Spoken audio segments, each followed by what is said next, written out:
twatangiye imikino uyu munsi, imikino ya Kigali Handball Open Handball Summer.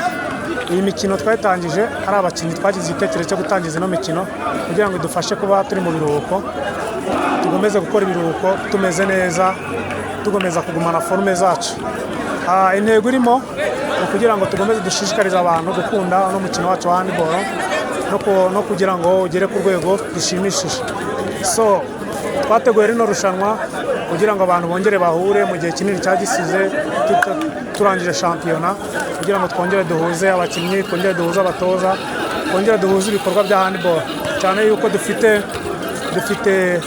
kuzakira igikombe cya Afurika mu kwa mbere, kugira ngo bidufashe kugomeza kwitegura muri gahunda yo gutegura equipe nationale n'andi matungo tuzagira mu kwa 12 hari CAF n'indi mikino.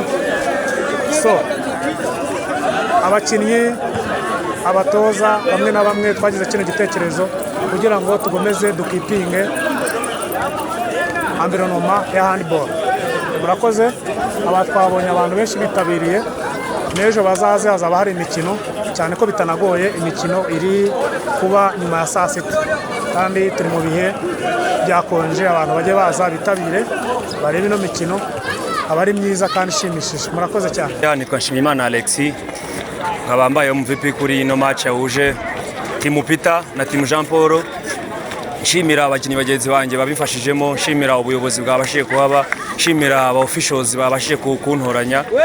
Mu by'ukuri ndashishikariza abakinnyi bagenzi banjye bajye baza kureba izino match ndetse baze bazikine bazikunze, kuko biri gutuma abantu bataguma mu rugo, biri gutuma natwe ubwacu dugumana physique twahoranye.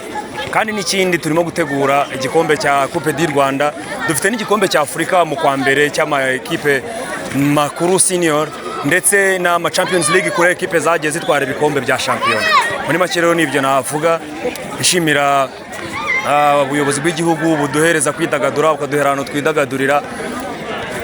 Ndumva ari byo gushimirwa cyane kabisa. Nk'umufana mukuru, ni iki kintu uri kubona no mukino uri gufasha abantu muri no minsi yakonje?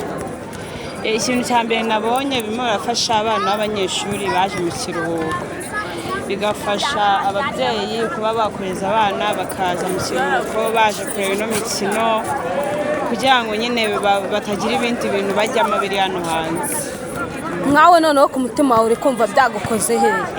Iyi mikino ni myiza rwose, ahubwo abantu batarimo baraza kuyireba, umva sinzi ikintu barimo barakora, bajye baza. Ino mikino ni myiza rwose, handball ni ya mbere.